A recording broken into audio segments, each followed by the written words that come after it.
Hello, everyone, and welcome back to the NRG series Legacy Trial. I am your host, Mr. Clark, joined by my co-host, Drake Sasser. And Drake, we're in round number 4 of Legacy. There is a lot of Magic still left to be played today. We have 7 rounds of Swiss and then a cut to a top 8. We're going to be streaming all that to you here live today. But let's go check out our leaderboard really quick, because some of the players in our feature match are actually on this leaderboard. Some names in orange, some not. As Cliff Boyardee is going to be in our main feature match area this round playing the Cephalid Breakfast deck. Already locked for champs, but as we kind of wind down here on the year, Drake, we're paying attention to a lot of these names and seeing who's going to take a couple of these at-large bids before the year ends. Yeah, I mean, the at-large bid's still in play. Of course, there's still a race for MVP as well. A lot of points in the mix for that as well. And Cliff, if he has a good run here, actually can start to make a push for that as well. We'll be very quickly among the top cast for the year-to-date leaderboard. So Cliff's someone we've seen a lot of, someone that's very talented, and of course, playing points matter for him as well. And the other players we're going to be seeing this round, seen a little bit less of, but a lot of the killers on this leaderboard are in the event here. They're in our players to watch list, and they're doing fairly well in the event. Yep. And let's check out our players to watch leaderboard really quick to see what everyone is up to. Garrick is our only undefeated left at 3-0, playing his trusted Izzet Delver deck that we saw in the earlier rounds. Alden, Casey, Joseph, all 2-1. We actually saw Casey in the feature match area last round. Then Roger down to Will, all 1-2. Will having a tough weekend, can still rally today, lock up a good 4 or 5 points, and hope that Suleiman can't do the same, as he has now rocketed up the leaderboard, catching up to him after his finals appearance yesterday. But let's head on down to our feature match area. As Cliff, on your right, they are playing the Cephalid Breakfast deck versus Oliver Vogel on the Mystic Forge combo deck. So Cephalid Breakfast, this is kind of a nod to, I'm going to mill myself, put a Thousands Oracle deck into play here, something that players might be a bit more used to. But Drake, talk about this Mystic Forge combo deck, because this is a bit of a weirder one. Right, yeah, so this is actually a deck that's taken a few different shapes, really burst onto the scene with things like Zerda and the Monoliths, and then it was just a Mystic Forge deck looking to just like literally pop off from the top of your library. You know, you can untap Mystic Forge with the like Voltaic Key, Manifold Key stuff, then clear the top of your library again. It was doing a lot of that. Zerda's banned now, so we don't get to play with that one anymore, but MH3 gave this a huge shot in the arm. They got Cleric Fleshraker, which you see featured as a 4 of. You got Kozilek's Command, you see featured as a 4 of. And not too long, I believe, around that same time, you got Urza's Workshop, and that's really the new kind of linchpin for mana generation. Instead of doing all the monolith stuff, this Urza's Workshop we have access to adds just a ton of mana, and Metalcraft very trivially easy for this deck to do. You see it has a bunch of Urza's lands, it's got the Planar Nexus thing we've seen before, and then you have Manifold Keys to untap your Singleton Candelabra of Tanos. So that's how you make a bunch of mana with your Urza's Workshops. You end up with your keys untapping that Candelabra, you move through your deck, and then you usually win with things like Laird Fleshraker, just doing those little pings. But you have some Planeswalker packages as well that we saw a little bit from Charlie Dusterberg with the Planeswalkers. Things like Chazarek, Cool Captain from Edge of Eternities, Ugin Eye the Storm from Tarkir Dragonstorm, and of course, Thor Karn, the Great Creator. All right. Well, it looks like Cliff's mulliganing to 5 here, but this deck can pretty easily win on 5 cards. When you have an Oops, I Win button, you know, that is a nice thing to have. Yeah. I mean, this deck, you know, we saw it with Nadu for way too long, and you know, we've seen it with Cephalid Breakfast over the years as well. It's just really just like a A+B kind of combo piece for the most part. Just mill your whole deck and wham, there you go, Dread Return, you're done. You don't even need a lot of mana to make this happen. So Cephalid Breakfast, I don't really remember the breakfast cereals joke, but Cephalid Breakfast has been a deck name that is beloved by many Magic players and really speaks to the Cephalid Illusionist plus the Nomads in core style stuff. We also have a couple copies of Shuko as well. And it just so happens this cool card, Nadu Winged Wisdom, they printed in Modern Horizons 3, slots right into this deck as a 4 of as well. So being able to support all of the best tempo stuff, Days, Forces, you know, Wastelands sometimes, you see the Tamios as well. Kind of all the little tempo package that you see kind of blended with Reanimator and stuff like that. You get to do here as well. All right, well, it looks like Cliff has a 5 that we're maybe happy with. We're going to put 2 cards here on bottom and then get underway. Yeah. I think play draw, as it often does, is going to matter a lot in this matchup. Just being able to get underneath Days here for Oliver going to be a big deal as we're leading on a Manifold Key off the Urza's Tower Lantern. Oh, is it a Soul Guide Lantern? Yep. Oh, the sketch artists got me. Oh, no. They did. I thought that was the only one that came in sketching the entire deck. Fine. No, there's actually a lot of weird ones due to Brothers War. They've got you on the weirdness there. Yeah, they do got me. Still, both sides still very pretty. I think Cliff's thinking about forcing this. Assault Guide Lantern? Yeah. I think Cliff is thinking, and we're not drawing, and this is on the stack. I mean, he's all in on the combo forcing it, certainly makes a lot of sense, but then how much material do you have left to even do any comboing with? I don't know. Yeah. Okay. Well, it is Nomads in Core on one. Yeah, I mean, this is one of those weird things where this card is like a problem, but it is not like unsolvable. We do have one prismatic ending, and we will just get to, like, if we get a Nadu in play, move through a lot of cards in our deck, just like we've seen in the past. But here's that Planar Nexus, which is all the Urzatron lands into Karn, so it's 4 mana. Yeah, that's 4 mana. That's Karn on turn 2, basically turning this Urza's Tower into like the double Ancient Tomb style start. And I mean, if you weren't forcing before, this feels like something you have to force now. And there goes the Cephalid Illusionist. So no combo here, but no Karn either. That's a nice win for Cliff. Yep. Now, if Cliff does find, our good friend Nadu, all right, another core. Beatdowns. Get that 1 point going. Talk to me. Oh, I love it. Yeah, we still have the chance to draw 6 cards basically coming up, but we'll have to see, what's gonna happen there. As another Urza Tower hits, that's 7 mana in play on turn 3.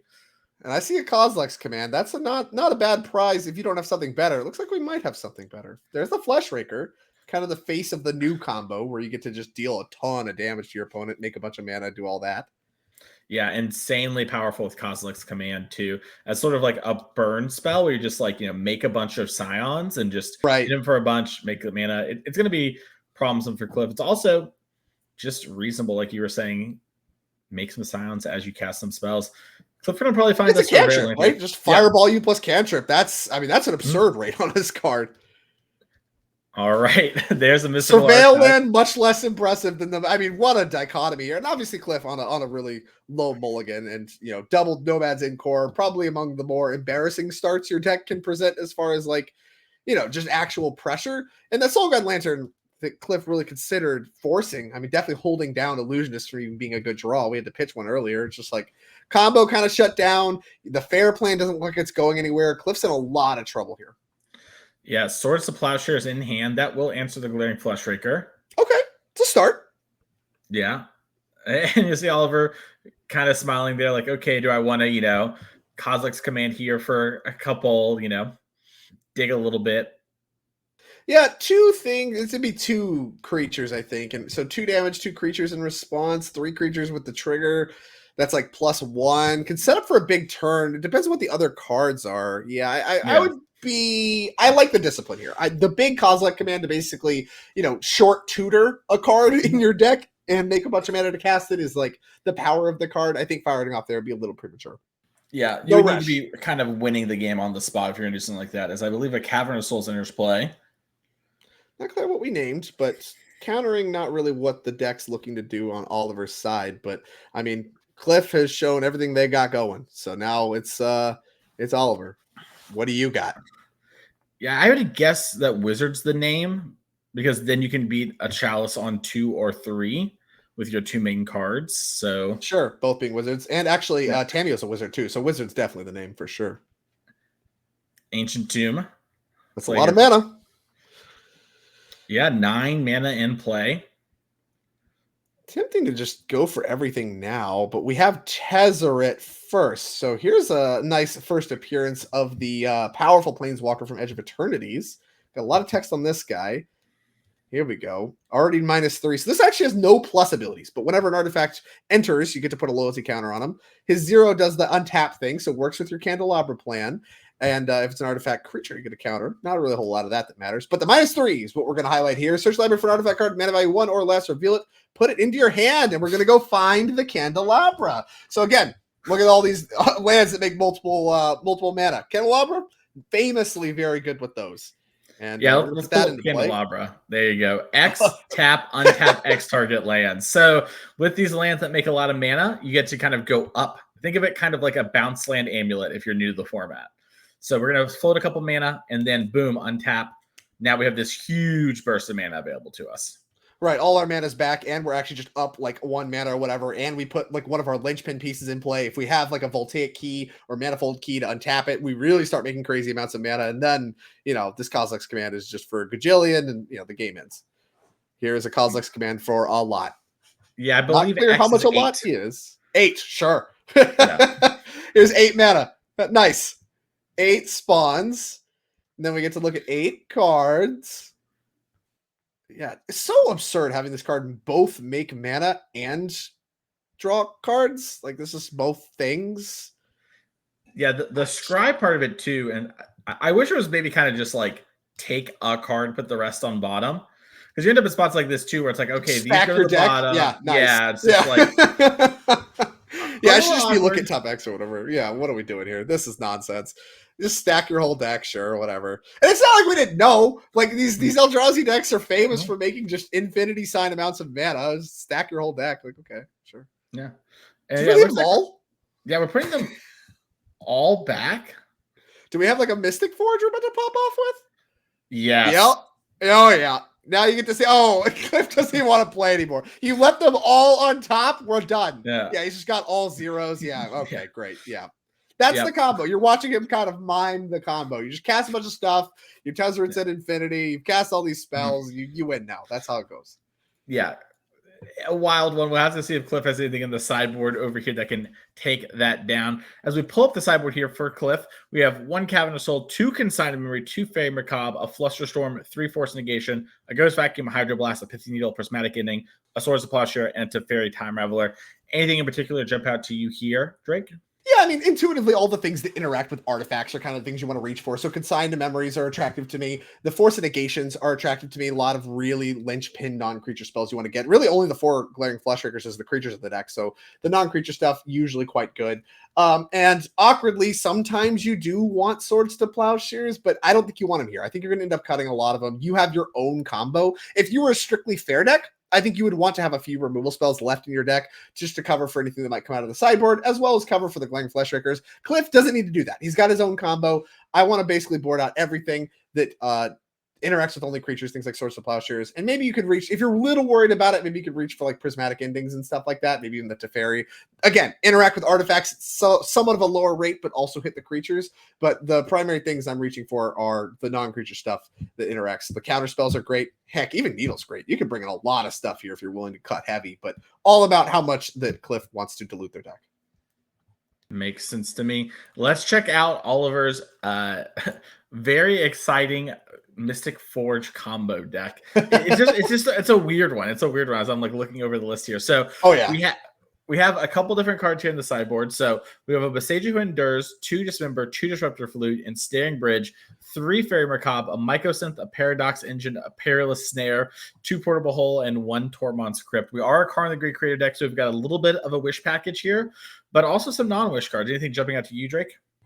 Yeah, I think you don't want a lot of sideboarding, I don't think. Really the combo probably scares you the most. So maybe you can bring in like some number of the Disruptor Flute stuff, Dismembers as well, just to really break up a quick breakfast combo. Like there we saw we had the Soul Guide Lantern that slowed that down enough with the Mulligan to allow you to kind of overpower. But counter spells don't concern you that much. You have enough payoff spells between the One Rings and all your Planeswalkers and stuff. You're not that concerned about counter spells specifically, which you know are coming in, because you're going to overpower them as the game goes on. You need to focus on not dying in the meantime. And the best ways to do that are to actually stop Cliff's combo in this particular matchup. So, you're going to want to leave a lot of your wish board tapped. Like I wouldn't reach for the thing like Tormod's Crypt. Just leave that as a 0 you can grab to cover yourself. But, some of the Dismembers and maybe 1 or 2 of the Flutes, that'd be fine. A little bit of sideboarding goes a long way here.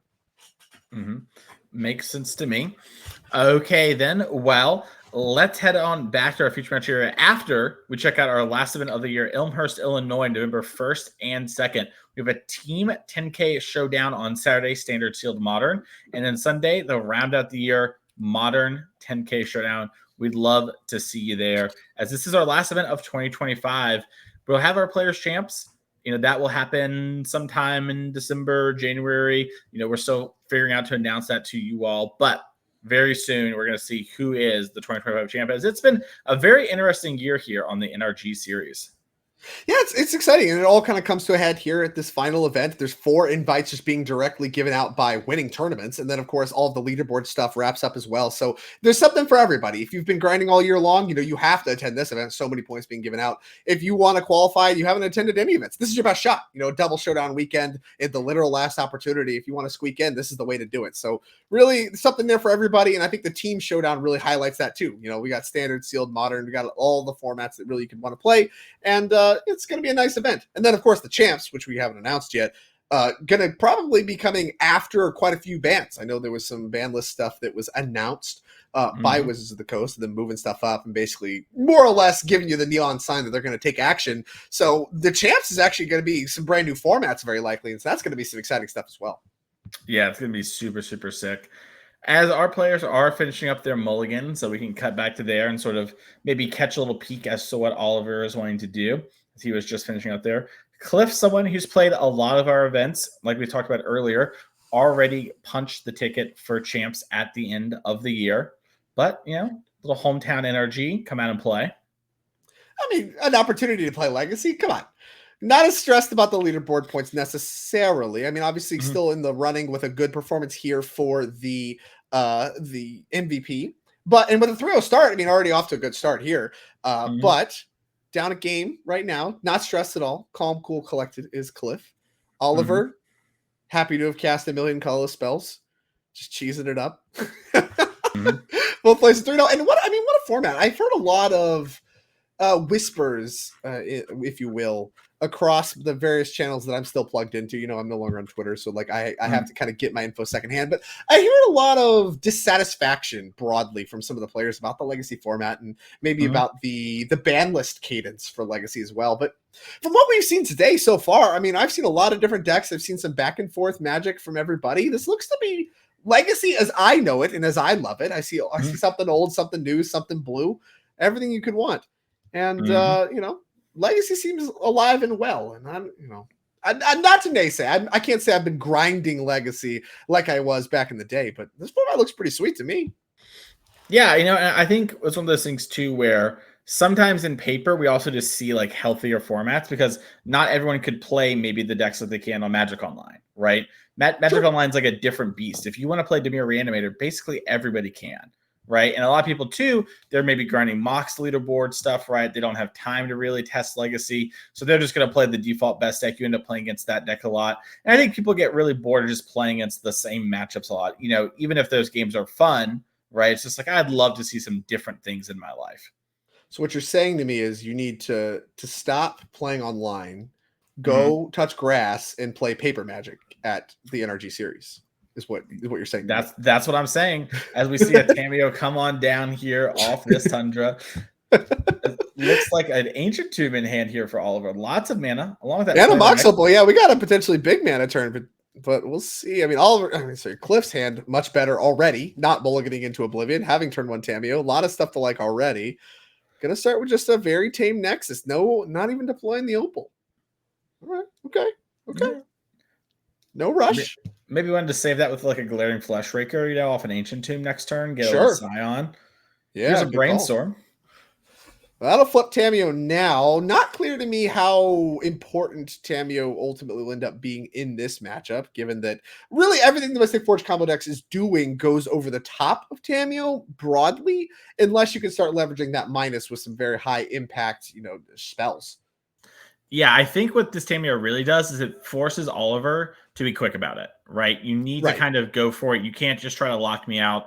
I'll draw half my deck, and from there, I will combo for the other half and kill you with an Oracle. So it's a little bit of pressure, but honestly, Oliver is already kind of under the pseudo gun when it comes to, things like Nadu. So this just really kind of, puts it square in Oliver's face as Ancient Tomb passes the play here. Cliff taking a second to think about, do I actually want to tap out of my mana in order to maybe surveil here? Yeah, it's interesting. Oliver could have things like Disruptor Flutes at instant speed. We mentioned those when we were talking about sideboarding. It'd be a good one here to just kind of shut down the Tameo pressure. And given that Oliver hasn't really done much over the first couple turns, knowing that this is a very quick combo deck potentially, and obviously there's a Tameo in play that does put some sort of a clock on the game. This has been a rather slow rolling start for Oliver. The question is, what does he have? Does he have some interaction? Does he have some disruptor flutes and stuff that he wouldn't have cast, maybe waiting for Cliff's turn to do so? Not sure, but I would expect some big plays from Oliver very soon because you're running out of time, like you said, with that Tameo. All right. Misty Rainforest, the land for turn. Looks like we have a Brainstorm, some forces in our hand with a Nomad. We're going to deploy the Nomad right now. That's going to free us up to play a Nadu and start going once we find that. And 2 turns until Tameo ultimates. Yeah, pressure kind of from 2 different angles, although the Kozilek's command actually can threaten to remove the Nomads, which does set Cliff back a meaningful amount. Yeah. Just, let's answer that, see what happens here. Little removal spell. Like I said, not surprised to see a little bit of interaction. Although Kozilek's command, as we saw, I think we'd be prefer to use for like a big explosive, make 8 dudes. Yeah, but I'll say this: if it does, it's going to be probably kill into either make guys or scry draw. Looks like it was make a guy. There's a little token on the side of the board there. Yeah. It gets transformed by being flipped over. Saga the pickup. Some mana to work with. Oliver's got a bunch of cards in the end. I'd expect something powerful. Yeah, I mean, thanks to this spawn, you can't go something like play Karn, get liquid metal coating type plays. You also have the One Ring. One Ring's nice. We got untappers in the deck with like the manifold keys and stuff. Plays very nicely with those things. All right, here's the One Ring. It is One Ring. Okay. Now, Cliff has a bunch of forces in hand. Is Cliff going to fight this fight or maybe try to just protect the combo turn?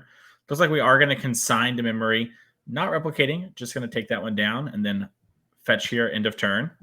Yeah, they have no counter magic to fight back, so you'd rather just get another Surveil or whatever you're going to do with the mana instead of like replicating for no point. Yeah, just grab a little Surveil there. But yeah, I like it. If you can get 1 for 1 on the One Ring, that's obviously going to be a good exchange for you. And given how slow Oliver's start's been, I think even shutting down the One Ring and just really continuing to extend, the basically very few plays that Oliver's already done while Tameo is still ticking up, and you get to get a little scry action too. I think that's a nice sequence. No rush on the forces. They're still protecting your combo.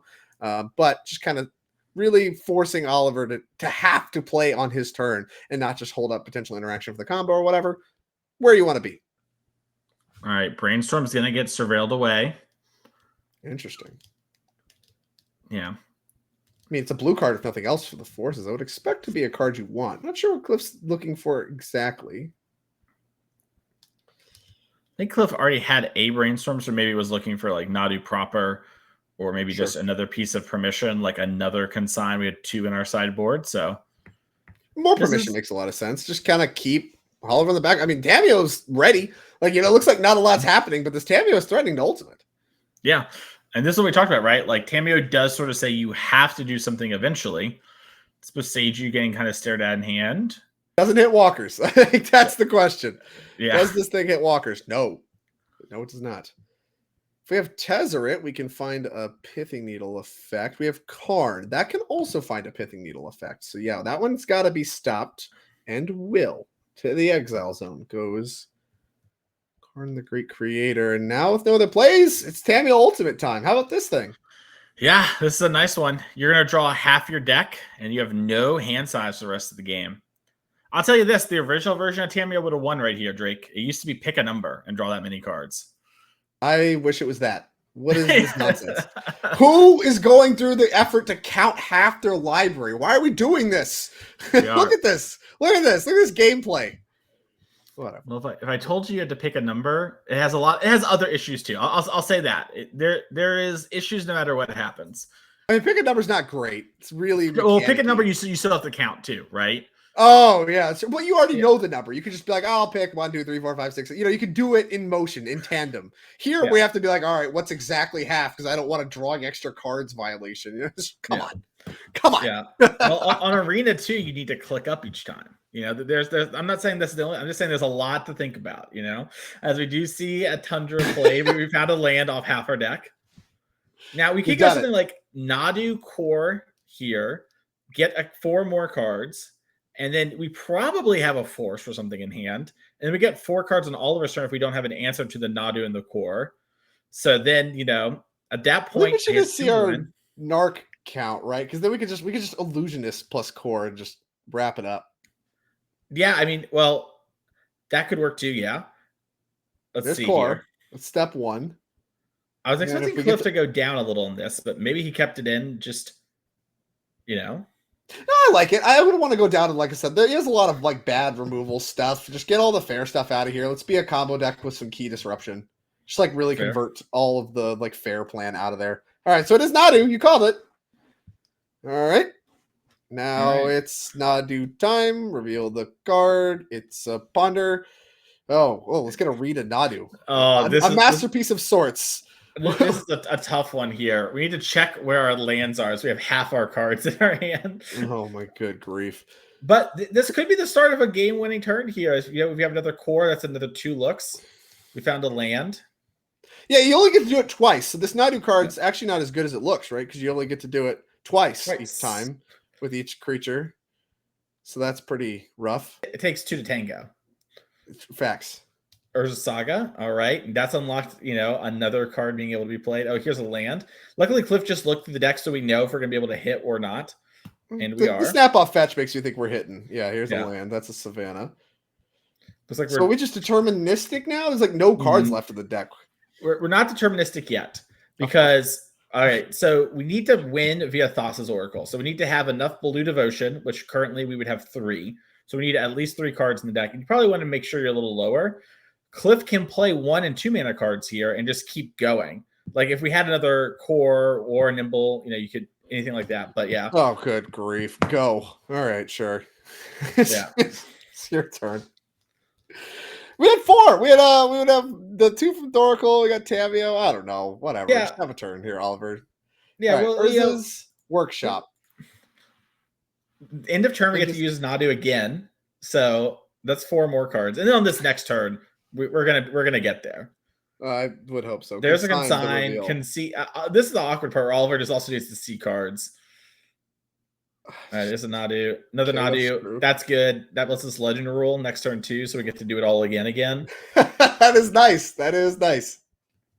Ooh, Urza Saga tick up. That's a body. If somehow we don't have a body and these 40 cards in hand. Just good deck building. Just good deck building indeed. All right, have we found the illusionist? We have found the illusionist. Eureka. All right, now we win. Yeah. We simply Cavernous Souls, little extra sugar. A little extra. We got this too. Don't worry. Tight. Make sure the illusionist resolves, then play your cavern. For sure. I mean, we got forces to fight over that. We're not going to fight over the Thoracle. All right. So we've shown the Thoracle. We can mill in response. We pack it up. Things are good to go. Yep. Well, Thoracle action.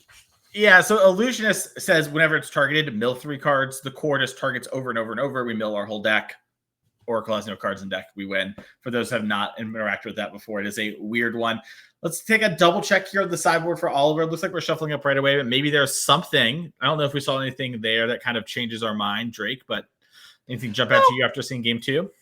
Not really. I think you still want the stuff that breaks up the combo, the dismembers, the disruptor flutes. I mean, we saw Beseiju in, and I don't think that's a main deck card, so maybe we don't want that thing. I don't really know. I don't really know I boarded that in to hit too much, unless you're expecting permanent base hate from the opposing side of the board. But overall, I think the cards that disrupt the combo are still the stuff you want. Yeah, it could be a situation where we brought Beseiju in case there's a card like Stony Silence or anything of that nature. But also, this deck does have a couple Shukos. So maybe Oliver's just like, oh, I know, I'll bring this Beseiju. Yeah, it tags that. And Golrod's a card that we see a lot of it. We've seen a lot of sideboards even just today. So, if you're hedging for that makes a lot of sense. Yeah, we'll have to see what exactly they decide to do, but it looks like the players are just shuffling back up here. So no changes. Yeah. We're happy with what happened, We got a win for Cliff, and Oliver's like, on the play, I win that game. Probably. Killed the Tameo. Maybe. Game's a lot different. The Tameo turn 2 flip is really powerful. I'd call into question maybe the mulligan decision from Oliver in the last game. The turn 1, 2, and I think even 3, just not really playing anything of consequence was really atypical of this deck that has a lot of power impact, turn 1 and 2 plays. I don't know. I didn't see if he kept a 7, 6 or whatever, but I think what we saw in game number 1 was a very obviously an excellent hand. You can't get those every single game, but just having something to do on turn 1 and 2, I think is going to matter in this matchup and matters in Legacy broadly. So I think, maybe here in game number 3 on the play, Oliver, I'd like to see be a little more aggressive with mulligans to have a hand that kind of produces a little bit more pressure on Cliff in the early game. Yeah, I think Oliver kept a hand that was like a Mishra's Bauble type thing or a Lotus Petal away from like popping off on turn 2 or 3. Right. Like we had some Moxes in hand and stuff like that, but we just didn't quite get there. We ended up kind of in this like I'm playing clunky 1 spell a turn on curve, and that was not where you want to be. This deck is it's so full of some cheap spells that let you enable further 2 spell a turn plays and just get a lot of that going. Well, how about a turn 2 the One Ring? That looks like that maybe what Oliver has in hand. That counts. Turn 2 One Ring. Talk to me. Love it. All right, Ancient Tomb is the turn 1 play. A lot of forces in hand for Cliff. The core interplay off a Tundra. Found Fleshraker. Maybe we want to do that first now. That card is a nice one to just get on the board first. Yeah, it looks like Urza Saga is in the hand. Second Ancient Tomb, we are just going to slam the One Ring, force Cliff to have something here. Yeah, also fine. Jam, love it. So this is what I want to see. Turn 2, high impact plays. Life total maybe can start to get relevant if this one does resolve, though, with your lands being only Ancient Tombs. Yeah, for real. That complicates the life total equation a little bit. And Cliff says checkmark. Sounds good to me. Yeah, I wonder. Illusionist dead? Yeah, I mean, this could be a game-winning play right here. I mean, if he has Illusionist, we're just done. Right? There's no... Yeah, there's an island in hand, so I have to assume that if we had Illusionist, we would just play the island because then Cliff would not have to shuffle. And life is but one you're given, and you should live it to your max. But we'll see what Cliff wants to do here. We got Tropical Island. Got a lot of colors. Come on. Yeah. Gotta show off the duels before you just murder the opponent on turn 2. We were talking all the time earlier about how the games don't just end on turn 2. This is one that could. There is a Illusionist. Boop. Okay. Check mark. So check it out, right? I have no Narcomoebas in hand, so I'm gonna mill my library, make it Narcomoebas, and then I'm gonna reanimate this thing, and you're dead. So does Oliver have one of the Fairy Macabres in hand? If we don't, it's over. As we're gonna hit all of the illusion. That's just not the way we're fighting in this matchup, I imagine. But maybe he has it. No, it is. Yeah, this. Oh, it is. It is. Yeah, congratulations to Oliver. Very smart side work. I think it makes sense. You're gonna have a lot of mana to fight. You don't have a lot of time to fight. Oh my well played God. there to Oliver. Come on. Knows that Cliff is gonna play like an all-in combo deck, like you said. And yeah, that's a card that beats this here. And that's one of the hard parts. That's true. If you see that he's in all-in combo, the Fairy Macabres look good. But man, what a cheese! So this is actually one of those interesting things. So we're gonna come back to the booth here as we get our backup match. This is the deck I have in Legacy, and it happens a surprising amount where people just bring in Fairy Macabre, and it's honestly one of those things where sometimes I play it and I'm like, well, you're not scooping, and I know and I'm kind of like, I'll sit here for a bit. You know what I mean? Yeah, it's see what order things are in, because you don't have to like mill everything. You can maybe give it a turn or two and then exactly. You kind of go through, do the motions. But yeah, no, I mean, you have a memories journey a lot of the time too, right? You have an out to this. You just leave the memories journey in when you're in all-in combo mode. Yes, but you need to have mana for the memories journey, which you didn't have there. It's an instance. You just do it on your upkeep. Yeah, no, I'm saying, like Cliff could have played around it, but did it by going for it in that spot. Right. I see. It's one of those things where it's like you play into different cards, right? But like you can sort of wait and like navigate around these things. But also when you do that, you sometimes open yourself up to other things. Either way, well played there, 4-0. We might be seeing you in the next round at 5-0. Let's head back to our backup feature match area and see who else is going to be joining us in our undefeated bracket going into round number 5. As Nathan on your left with Demir Reanimator, the boogeyman of the format, versus Zoe Friedman on your right with Lands, a classic Legacy deck. Oh, for sure. I mean, both of these obviously classics in their own way, but Land's certainly one that's fallen by the wayside. A deck that was kind of famous for being very expensive because you have to buy one copy of the Tabernacle to search for with crop rotation. Looks like Zoe does have that in her deck today. But a different look on Lands is what we've seen in the past. It's undergone a bunch of different looks since its early inception, where it was winning with like really weird lands, like treetop villages and stuff. Then it kind of consolidated into more of like a Punishing Fire plus Dark Depths deck. Well, Urza's Saga gave this deck a shot in the arm in a big way. We really started to see it take shape into kind of away from the Punishing Fire stuff. Now there's not even red really in the deck at all. It's just green cards, Life from the Loam, Malevolent Rumble. You got your crop rotations, you got your Once Upon a Times, and then you're all green. You got some bunch of Besejus, you still got your depth stuff, you still got your Saga stuff, but you're not even leaning on any Punishing Fire, no Grove of the Burnwells, just like a mono green deck using the channel lands in order to get your depth stuff through. Yep. And it looks like Zoe here taking a bit of a mulligan. She's got actually main deck hate for this matchup too. So Reanimator obviously notable in the if you're all in, probably a pretty good matchup because lands typically just trying to do the fair thing, wastelanding people out, really denying their mana sources. Now with the fair Dimir decks, you're actually in a little bit better shape in the Reanimator matchup if there are that build, which it looks like Nathan is playing again. Orcish Bowmasters, Murktide Regent, kind of what we saw from Peter Tabergen earlier in this tournament. So you're actually a little bit better against that, and she actually has a Grafting Escapes in the main deck to find off of Saga to help against that component of the matchup as well. All right, looks like we put a card on bottom for a mulligan into a Marsh Fetch. Nathan on the play, that'll help out quite a bit. Don't know if he knows that Zoe's on lands or not, but if you know or not, it does change things quite a bit because you can just start to hedge for stuff. You can search your basics up. You can, kind of prioritize your wastelands a little bit more. If you know you're playing against lands, there's actually a lot you can do in the mulligan decisions to hedge for it a little bit, but not sure that Nathan does. He's going to find out now. Surprise! Thoughtseize with the Death combo and crop rotation and loam in hand. Yeah, we don't have the time shifted overlay, Drake, so I think we might be joining in the middle of one of the post-sport games.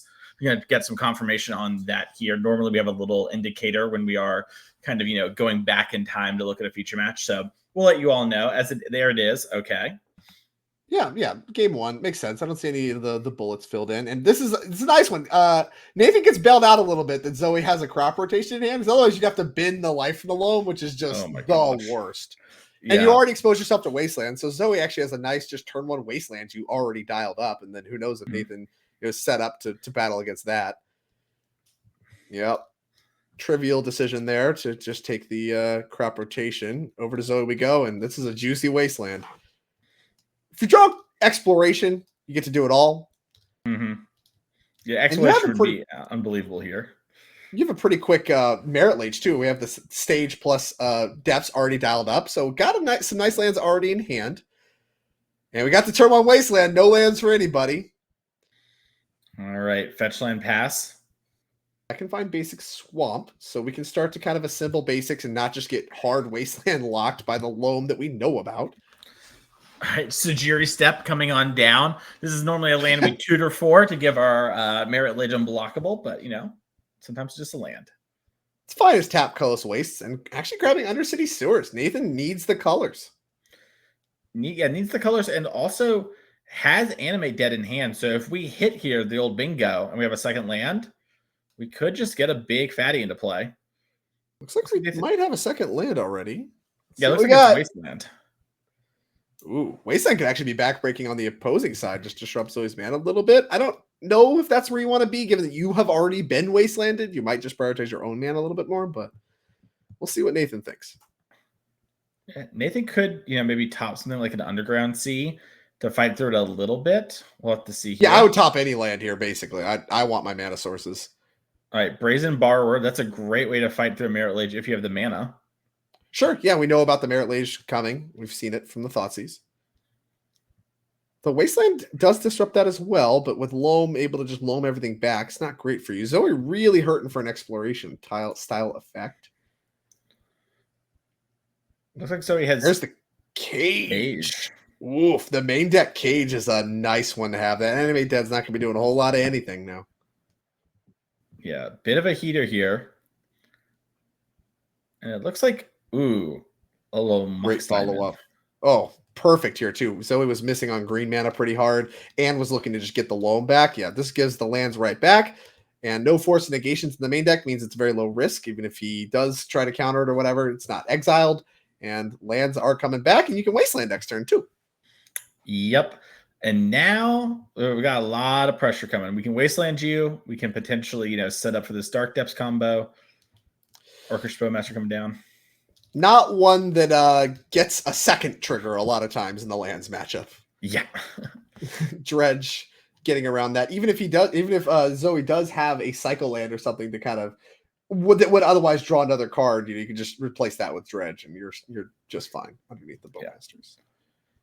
Reanimate in hand here for Nathan as well. Attack for 2. Not with the Doctor ordered against Cage. We do have the Borrower for Cage. Maybe that ends up coming up. Yeah, if we can get the card in the graveyard, that could be nice. As Zoe is going to Dredge Light from the Loam. If I would Nathan, I certainly feel the pressure to just get Zoe dead faster. This 2 damage a turn is not going to get it done as she's really starting to assemble all the pieces. Yeah, interesting spot here too because Zoe wants to get this Wasteland. Oh, nice. She's going after the colored mana. Yeah, he didn't play a land last turn, so let's just cut him off colored spells and he can use the Wasteland. I don't care. My green land is a Mox Diamond, so I'm actually okay. I actually would have liked to maybe see, I don't know, some kind of response. Entomb. Yeah, I mean, we have the Reanimate, so if we can, set up Bounce in the Cage like you talked about, we can then maybe get this Trax in play. Yeah, it's tough because the Borrower, now you kind of want a Borrower and you want to have the mana to reanimate right away, but there's no way Zoe's going to let you have that kind of mana as we're already loaning back the Wasteland. Getting that Dark Depths also out of the graveyard that we dredged over. We saw some of our players are main decking Surgical this weekend. That could have been a disastrous moment for Zoe with the right draw step. Oh, for sure. Yeah, she's super, super soft to that with the Loam thing. Surgical Extraction, really one of the better ones against Loam, too. It's not like really Cage does anything against it, That's why she's playing it. Mm-hmm. All right, we're going to see Zoe draw life from the Loam. Hit Thespian stage. Oh, and Bog? My God. It's all coming up Zoe over here. Yeah, and now Zoe has another Wasteland. Yeah, and you're seeing Zoe just Wasteland this Wasteland. And Nathan's going to respond back, but there's no lands in play. The clock isn't quick enough to beat Zoe. And she is A-okay with all of this. Yeah, that is totally fine. Float mana, whatever. We can play something, we cannot. But, I mean, just every turn. Yeah, all lands coming back. Give me the Bog back. So now you have the Borrower for Cage, but she has Bog, and that's normally what lands does against the. You have to mulligan for crop rotation plus Greenland to have Bog for the Reanimator decks. Having Cage in your deck to get with the Saga is really nice, and no land for Nathan. 2 more damage for Zoe. Still, Zoe not even half dead yet, so she doesn't even have to. She can just ignore this Bowmasters forever. Nathan's not playing anything, and Merit Lage will come down long before this Bowmasters gets close to finishing this game for Nathan. Unfortunately. Gonna need to find his basics. And I really want to go back to Nathan's fetching this game. Obviously the first one in the dark where you grabbed Underground Sea, you just kind of have to do that just because on average you're just not going to fetch basics in the blind. Once you know what's going on, the Surveil comes at a big cost, and you could have had a basic here at least to kind of start to power through what's going on. Yeah, maybe a little bit of greed in the eyes, hoping to get a little lucky. Maybe we hope to find a different fetch land that finds it right. I'll find one eventually, but it all comes at a prices. Here is Dark Depths coming on down. Yep, that represents Merit Lage right now if she wants it. And it looks like she does. It does look like she does. So there goes that. Just going to do this right now. Not going to open ourselves up to any kind of trickery. Here's a 2020. Your move. Oh, is that the Jerry Thompson one too? Wow, there's a throwback. 2020. The OG. And pack it up there, Nathan. As Zoe's all done. Yeah, 1-0 there. So the players are going to sideboard, but thanks to the magic of time-shifted matches, we can skip right over all of that Drake and get back to the feature match area ASAP here. So we're going to cut away and get that going. And we're actually going to go to game 3 as we almost have time in this round. So it looks like Zoe loses a pretty quick game 2 is what I'm hearing. And we're going to go into game number 3. Live, huh? Going in live. We'll take a quick look at the sideboards as we do go down into live, just to see if there's any meaningful hate in Nathan's sideboard for this matchup. Yes. And I'm not seeing anything like no Blood Moon Shape, no Harbinger of the Seas, that kind of thing. No real even bounce spells. So really just the Force of Negations are going to be pickups for Nathan. So I can see him having a lot of trouble with Zoe's deck, especially in game 3 where she's on the play. Definitely. Well, let's head back to our time-shifted game 3 match and see what's happening. As these players have mulliganed, Zoe looks to be on 6 cards here. Okay, so we're time shifted, so we get the start of this here. So we're gonna get the whole game, which is nice. And so we actually kept putting one on bottom here. Force in the opening hand for Nathan's nice one. All right. With a little fetch. Did she take the draw for game number 3? I guess so. Because she won game 1. Yeah, and then this is game 2. And this is game 2, which he had 3, to have won. So, yeah, he had to have won. Yeah. Yeah, so, oh, okay. All right. Yeah. Don't see a lot of that anymore. Do not. As here comes a ponder. Correct ponder art. Shout out Nathan. He gets it. That's a nice. I've never seen that signature before. That's a nice one. Yeah, Dan's got actually changed his signature a little bit to like have it more written out, because the old Dan Scott signatures look like he's writing dad, and so that was it's like a big meme is that his signature looks like dad. So he like wrote it out a lot more, and now he's got all these fancy effects and stuff. Those look sharp. Nice. Wasteland. Nice. Awkward. All right, here's a Mox. Could force it. I actually wouldn't hate forcing Moxen. I think the Mox diamonds are really potent, especially in these lands decks that get a little fast and loose with their green sources. But also forcing the exploration, also a fine choice here. Got to get rid of that thing. All right, there goes a Murktide for it. Real cost, but needed to get that gone, and no follow-up for Zoe as a result, so that's key. Can Nathan capitalize? Okay, Underground Sea into Tameo into Brainstorm. Flip now. Yeah, immediately flipped. We're going to see it get ticked up after it finishes resolving Brainstorm. And that threatens to, not only draw a ton of cards, but also buy back this force if we can find a good threat to protect. Right. And it's meaningful that the lands deck with no punishing fires actually struggles to interact with this a little bit. You can find a Pithing Needle off of Urza's Saga, but that's kind of slow. And so we are threatening to just ultimate before that happens. So a real clock against Zoe is this Tameo. Gonna need to find a way to shut this thing down. Let's look at another exploration in hand for Zoe, along with a Masaju. She's gonna go after that Underground Sea. Okay. Green source follow-up. That's land for turn. We have another exploration. If we have another land plus loam, we're in good shape. Okay, Caracas is nice. A little late to the party, unfortunately. And yeah, we do have the loam too. So hoping to dodge force and negation. It looks like we did. Depth's already in the yard. Just need to find stage. Yeah, and I mean, Life of the Limbs like drawing 3 cards a turn when it comes to stage. So true. It's pretty huge. Interesting to see no ports left in the lands deck. Even just like 1 or 2 feels like they could go a long way to stopping some of these 1 or 2 of basics that you see these decks play. I mean, obviously you can Ghost Quarter them out. That's usually what you see happen is you just use the Ghost Quarter to like strip mine them away, but that can be kind of slow. Yeah, a little bit of a mistake there from Zoe. I actually took the draw for the turn on accident. You saw her kind of shake her head. It's not the end of the world, as long as there wasn't, a stage that we're going to be finding immediately. She still has enough things to be doing this turn, but she much rather would have gotten a loam going. Oh, yeah, look at 3 cards for sure, especially under the Tameo gun. All right, Tameo up. And there's basic number 2. Yeah. Entomb that Barrogoyf. We're reanimating. Or reanimating, excuse me. Yes, my mistake. And imagine it's big. Yeah. Got an enchantment in the yard. Enchantment, sorcery, land. I think there's a creature. No, that Barrogoyf was the creature, excuse me. So 4/5. Right. Just a 4/5. Oh, yeah. Oh, yeah. Melt the Merit Lage. Talk to me. Yeah, the hidden mode of Merit Lage of you. There's the Thespian stage. Oh, stage right away. Okay. Huge for Zoe. Nathan is going to get to ultimate the Tameo, though. Yeah, and he's going to have answers to a 1 Merit Lage. But, I mean, the question is, Zoe can play 2 lands a turn. She could do this a lot of times.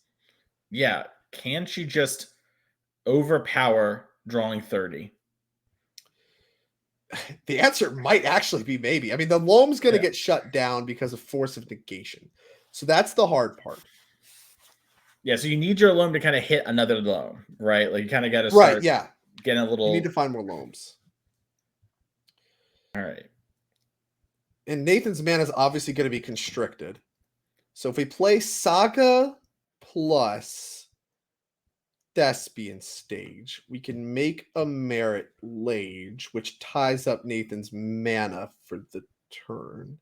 Yeah. There's But Saga. you need to do it in response to the draw because otherwise he gets Wasteland, and that's bad. Really bad. It's weird. This is going to be weird. I don't know that I've ever Yeah. seen this like a Tamio ultimate in the game we play on. And that's what's going to happen. Here it goes. A little reverse engineering. A little counting, as they were. Counting simulator. I love math. Well, you know, really, Magic is just tricking you into just playing mathematics. Yeah. You're just doing some math. So he's going to let this happen. Okay. Wasteland could be brutal here. He has 2 borrowers in this deck. Odds are we found 1. Have 2. Draw half deck. Just makes sense. Yeah, it's 100%. It's just luck. I can do statistics. Yeah, that's 100%. And that's how it works too. I know. Mm-hmm. That's what the people at home who don't know. There's that Wasteland. That is going to cause some issues. Coming. Combat beatdown. Next Baraglyph attack actually lets you survive a Merit Lage hit too. It's pretty huge. 19. It is huge. I mean, that extra turn can matter a ton when you have, half your library in your hand. Wonder if we're planning to just make constructs. Like, what if we just copied Urza's Saga here? So you copy Saga. That one's like a turn behind, right? Because it doesn't have the counter yet. But you have more than enough mana. Now, like you said, almost assuredly there's a Force Negation in hand. So you're going to get... so you can't even loam, really. You can almost rather just take draw steps here because you're just... I mean, this loam's not doing anything. Yeah, you need your loam to hit another loam is sort of what you really want. But if you think there's some specific card you want to tutor for 2 with the Saga, you don't want to lose that. If you have like a 1-outer. What do we have? What are our targets? We got Lava Spur, Map, Needle, Shadow Spear. Shadow Spear is real with the Saga tokens. Okay. Also potentially feels Baraglyph. Yeah, there's a lot of problems. I don't hate taking the draw step here at all. Okay. Wasteland defined. So that pressures Nathan's Wasteland if we choose to deploy it. Yes, now you waste the waste. Yeah, you can waste, and then you can make Merit Lage in response. There's no reason to do any of that now. And then we can make Saga tokens too. But now this is the turn that Nathan gets to go above 20. Yeah, and your Saga... Complicated board. And remember, your Merit Lage only attacks for 19 because Tamio is going up. There's Entomb. Not the scariest thing, given that we have a Caracas in play. Is there an Archon of Cruelty? Yeah, there is. Yep. And again, remember, being able to live a turn means that Archon actually can attack on the crackback and potentially sacrifice the token. So we actually might be okay it as well. Yeah. I think Nathan just has it, right? Like, Nathan can force the hand of Zoe to go for the right now, yeah. At any time, really, with the Wasteland. Yeah, and then you might even have another Wasteland if you wanted to really, really win. But you Wasteland the Merit Lage. Zoe makes the Lage. You reanimate your Archon. The Archon cleans up the Merit Lage. Or the token. It doesn't really matter because the Baraglyph. And we have EE2 to cover the explosives, covers all the Saga tokens, so rewarded for not doing that. All right. We need to... If we're going to make Merit Lage, we need to Wasteland first. It looks like Zoe's considering activating Urza's Saga first. Right. Okay. Yeah, because you get to use the Dark Depths for mana first, which is nice. Yeah. Since we have Yavimai's Cradle in play. So make a construct. We'll see if Nathan lets it block. Just a 1/1. Yeah, I don't think he's going to pop explosives. The life gain is what matters more than the pressure here. He's always had a pretty high life total, actually. You just really care about surviving a hit, as here is a reanimate. Well, you're definitely not going to move now because you just edict your token. That's no good. So you have to do all the things. Take the damage. Here's an Archon. And discard the card. Am I crazy? Does Wasteland, this Dark Depths not just be like insane? What Like do you mean? like you wasteland the Dark Depths right before you reanimate, and then if Zoe goes and makes her Yeah, if thing, Zoe then you're does anything, maybe you're okay. Yeah, yeah, because the I think we Archon could have done that. sacrifices. Yeah, Right. Yeah.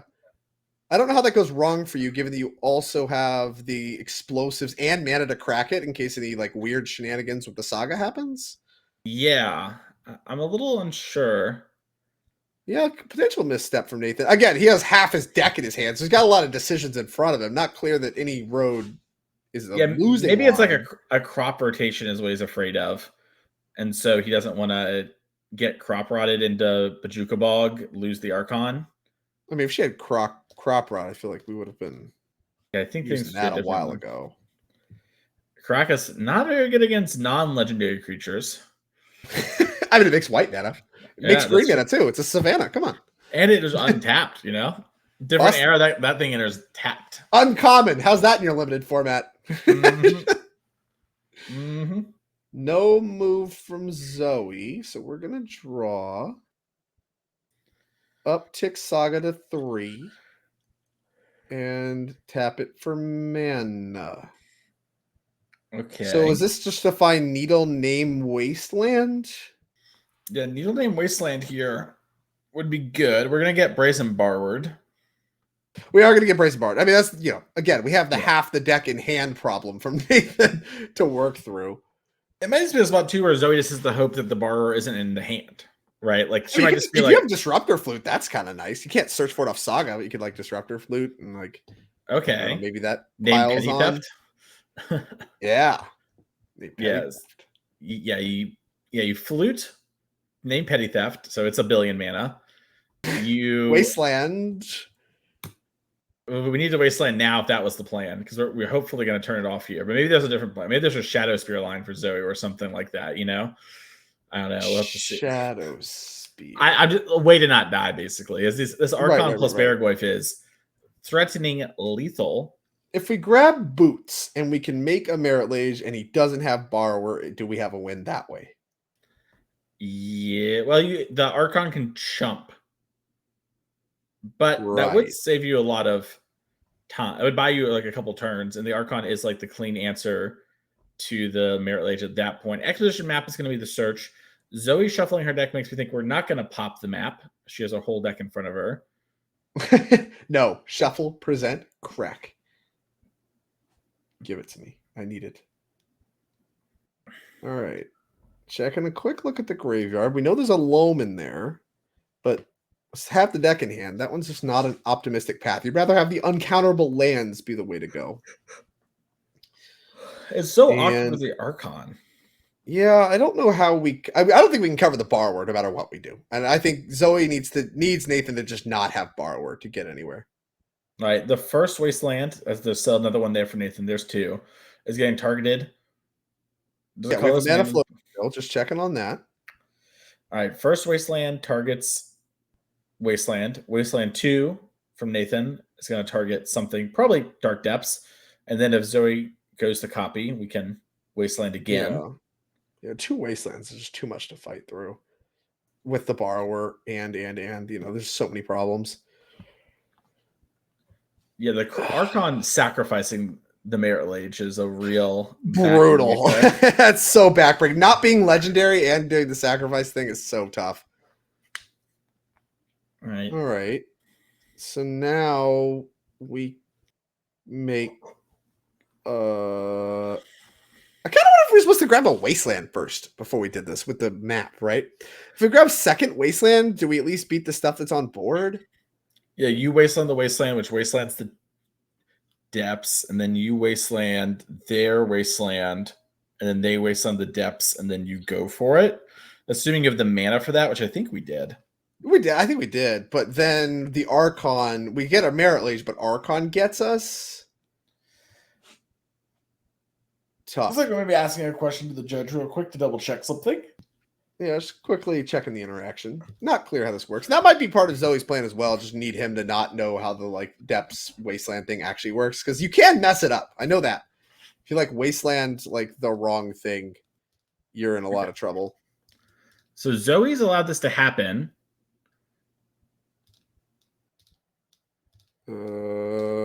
Excuse me, Nathan allowed the Zoe to copy, it looks like. Maybe some miscommunication. Yeah, it's hard to see with just okay, judges involved. I think that's probably necessary. Yeah, here we go. So we have Legend ruled away the Dark Depths. We have just that now, and I think this is correct. This is when you Wasteland, which is what he did. Here's the real rub of it all. You do all this, and then I go to turn. I attack. My Archon triggers. You go to 10. I see. I sack your Lage, and you're dead on board. So even if Zoe gets this in play, the last card in her hand has to be an answer to the Archon or a way to protect the Merit Lage from being sacrificed. That is correct. Which there's no Dryad Arbor trickery here. We can't just go search that. Odawara could do that. We have one of those, and we have a Mox Diamond. We have a mana floating. So once we have a Legend, we'll have 3 mana. So Odawara would do it. But I don't know that we have the mana to search for Odawara with the map and still do everything. Yeah. It's a precarious position. Looks like we found a Maze of Ith. Oh, no. But that still gets the attack trigger from the Archon, I believe, right? Yeah, this is the classic Maze of Ith versus Emrakul. Like, sure, you don't take 15, but... yeah. There's a small problem with that particular plan. Okay. And I mean, it shows too just why like having access to the Archon and the Atraxa is so huge for these Dimir decks. It like really changes the game. You could easily just play Murktides, right, and have more interactive spells, but a card like Murktide here just would get stonewalled by Maze of Ith. Right, and that would give Zoe potentially some critical more time to get out from underneath like all of your counter magic. I mean, you drew a lot, but you didn't draw every force in your deck necessarily, and there's a chance she gets out from under it that way. But with Tamiyo ticking up and Archon and I just think this has got to be close to lights out, if not actually lights out for Zoe. Though she did find a second loam. Okay. Zoe takes 3 from the Archon trigger. The Beargwolf looks to be a 5/6. Maze of Ith can stop the Archon. I guess maybe you want to stop the Beargwolf because it untaps the Archon. And the Bear, right. They still go to 22, so you don't have a hasty way to get there. Just quick Beargwolf size check. This would be lethal. We're required to Maze to live. Gonna do the Archon, which is less damage. That's fine. If you can shrink the Archon or the Beargwolf somehow, you're like in a little bit better shape. Maybe you can survive another turn. Although no, you can't because the Archon attacks. Man, I tell you what, this Archon just keeps attacking. Doesn't stop. Yeah. Yeah, it eventually gets there. As here's Dauthi Voidwalker, which provides another angle of awkwardness, another attacker, and putting cards in exile. So yeah, the loams don't work anymore, even if they would resolve, which is not clear that they would. Yeah, I think it's just way too much. Yeah. We'll see. Zoe's got one more turn. Take a little look, see. What can she assemble? What do you got? Can make another Merit Lage. it's not gonna live very long thanks to Archon, but I mean we could make another one. Draw step. Big draw step. No good. Just the bog. A little late to the party, and that's gonna do it. Well, congratulations there to Nathan, moving on to 4-0. Zoe's still very much alive for top 8 at 3-1, but bested here. We're going to take a quick break as we are well over time now, and we are going to have the 5th round coming to you very soon. We'll see you in just a few minutes.